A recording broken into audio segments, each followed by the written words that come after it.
everybody. Goldie Garcia. Let's hear it for the naked Ann Gora. Naked. Boy, man, finally we have an audience. Great. You know, it's great to be here, people. You know, I left New Mexico because we had no comedy clubs, and I was living in Boston. And you know, Bostonians don't consider New Mexico a state. Do you realize that? Yeah, so to visualize New Mexico in New Englanders' minds, I had to tell them that New Mexico is a place where they film the Roadrunner cartoons. Meep, meep. And I use profanity. It feels so good to use profanity, but when I first moved to Boston, I did not use profanity. I did not cuss till I was like 33 years old. And the Boston comics would push me aside after the show and they'd say, you have to be funny, you know, you need to use profanity, you need to use profanity if you're going to be funny. And then they'd always have someone that could break your legs. Yeah, my uncle could break your legs. Yeah, I know someone that could break your, I swear, everybody. And I was like, oh yeah, really? I said, well, my grandfather is the head of the Mexican mafia. Yeah, go, yeah. First of all, he'll feed you chili, watch you sweat. And secondly, he'll make you offers you can't understand, okay?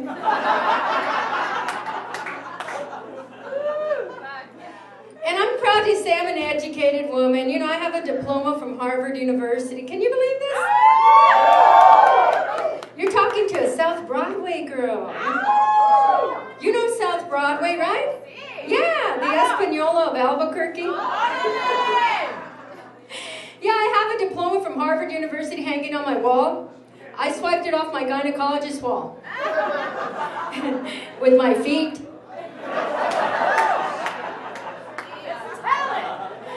Man, I'll tell you, I haven't had sex in so long, people. Osama could have been living under my bed, okay?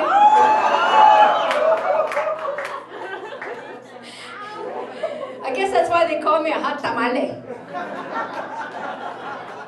I mean, where the fuck did this word hot tamale come from, you know? I think I've heard it since I'm a little girl. I can swear that the doctor must have went up to my dad and mom when I was born and said, Mr. and Mrs. Garcia, you just gave birth to a hot tamale. I mean, a food, a hot tamale. I mean, white guys are the first one to call me that. You know, first of all, you don't hear Latino men saying about white women, ooh, check out the legs on that saltine cracker.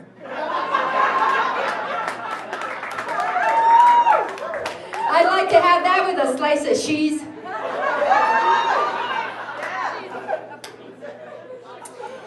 And you know, New Mexico can get on my nerves as a comic because we have so much money here for conferences to hire talent, right? Even the casinos barely hire comics. You know why? Because they're afraid of the word fuck. Yeah!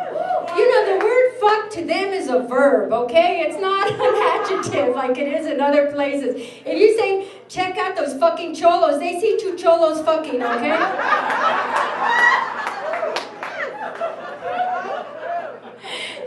They say, yeah, check out those fucking daisies, they see two flowers fucking, okay? I don't know where these people's heads are. That's my Italian in me. I don't know where their heads are. But, you know, this woman was telling me I was trying to get this conference gig, and she's like, you know, from the junior league, you know? And she's like, well, what are you going to say? And I said, what am I going to say? I'm going to say, fuck you, fuck your kids, fuck your little pedigree dog, fuck your Martha Stewart magazines, fuck the grasshoppers in your yard. Especially fuck that gated community between your ears called your brain. Hey, don't get me mad already. It's Cinco de Mayo. And I'm a North Valley girl. You know, originally South Broadway, but my father bought land in the North Valley near Organic Griegos before we had all these trees. It was pure desert, people, okay? And I go so far back with New Mexico, especially the state fair, that they used to sell live blue-tailed lizards on a string for $0.25. Not the hats with the glitter and the little feather, no. Live blue-tailed lizards on a string for $0.25. And my dad bought my brother one, and I, being a little girl tomboy, I wanted one too. So after he gave my brother the lizard, I pulled on the string, and my brother was pulling on the lizard, and I pulled that damn little lizard's head off. I know, poor thing, huh? Anyway, well, the head just didn't come, the innards came out with it, okay? Hey, I'm telling you the truth, okay? The innards came out with it, and then my brother's, you know, and I'm trying to hide it behind my back like this. And my brother's crying with the cat carcass. Look what she did to my lizard. And I'm there. Well, Dad, you said share the toys. I'm morbid. God, so morbid. No wonder I don't have a man. But I was saying, I'm from the North Valley. And in order to get someone to come to my house to pick me up as a teenager, first of all, my mom was frightened. She was terrified of the mountains. Ooh, what if he takes you to the mountains and attacks you? I'm like, ooh, then I better pack a picnic. Do you think he'll like fried bologna sandwiches? And where's that tablecloth with Lady Guadalupe on it?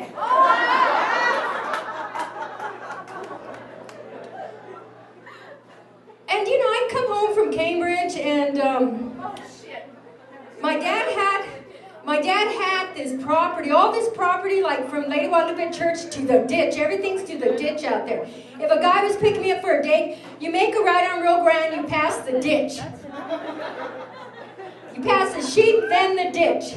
And you're going to see Latino lawn furniture. You know what that is? A dead cottonwood tree, okay? That's Latino.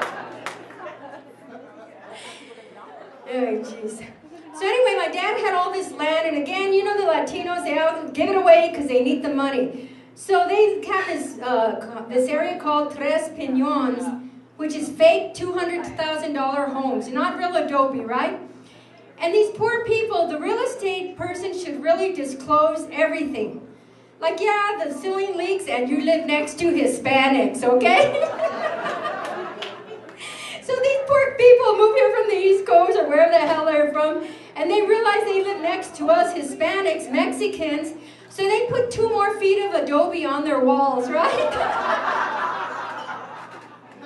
And I walk through the field, because we have a field, everybody has a field in the North Valley. I'm walking through the field by their adobe, and I see all these Heineken bottles thrown over the fence, right? So I get our tequila bottles and throw them over their fence, right?